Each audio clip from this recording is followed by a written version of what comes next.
morning.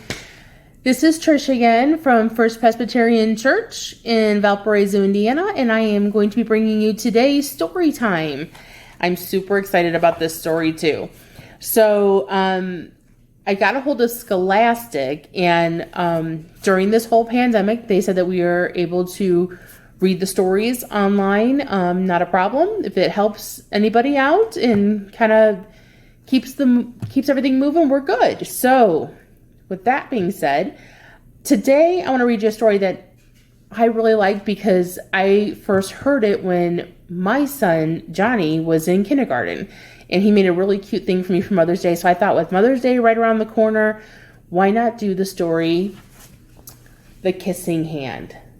And this story is by Audrey Penn. It is a super cute story, so let's take a listen.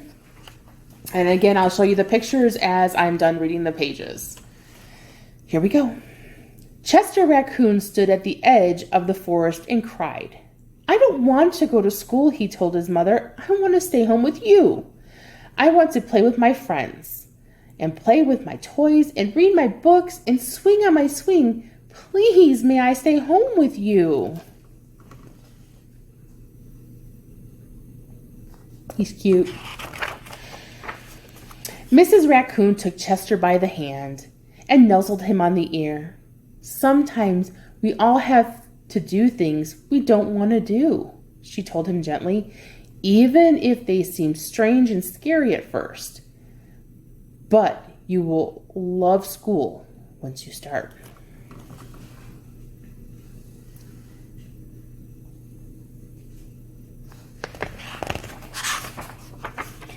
You'll make new friends and play with new toys, read new books, and swing on new swings. Besides, she added, I know a wonderful secret that will make your nights at school seem warm and cozy as your days at home.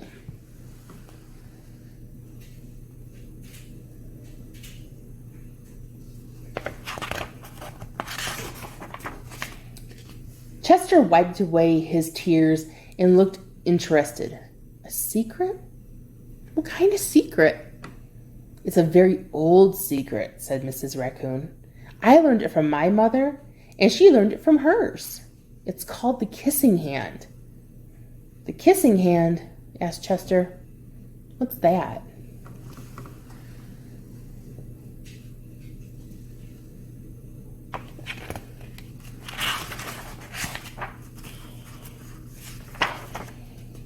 "I'll show you." Mrs. Raccoon took Chester's left hand and spread open his tiny little fingers into a fan. She leaned forward and she kissed Chester right in the middle of his palm. Chester felt his mother's kiss rush from his hand up his arm and into his heart. Even his silky black mask tingled with a special warmth.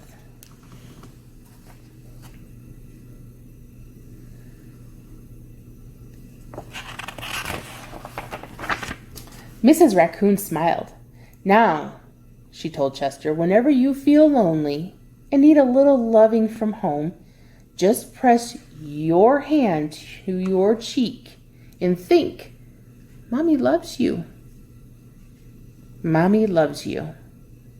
And that very kiss will jump to your face and fill you with a toasty warm thought."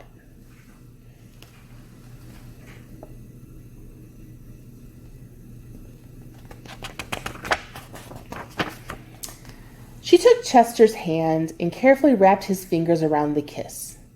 "Now, do be careful not to lose it," she teased him. "But don't worry. When you open your hand and wash your food, I promise the kiss will stick."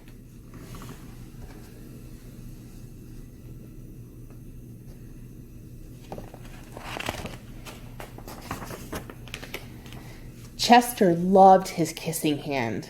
Now he knew his mother's love would go with him wherever he went, even to school.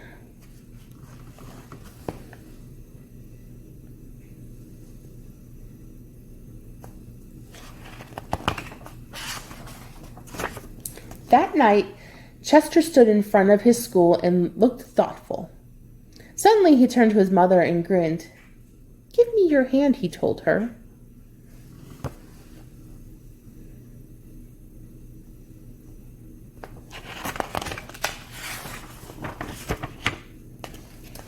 Chester took his mother's hand and in his own and folded her large, familiar fingers into a fan. Just kind of like that. Next, he leaned forward and kissed the center of her hand.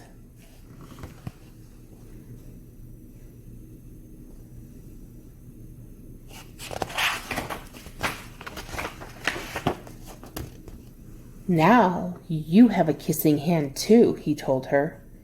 And with a gentle goodbye and I love you, Chester turned and danced away.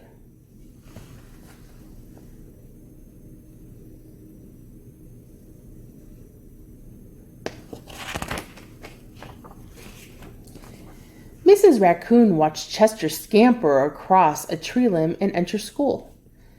And as the hoot owl rang in the new school year, she pressed her left hand to her cheek and smiled.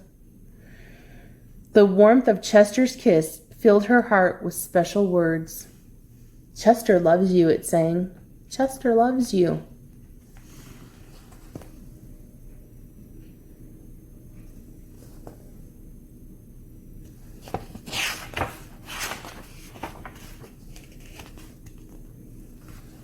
There's everybody at school.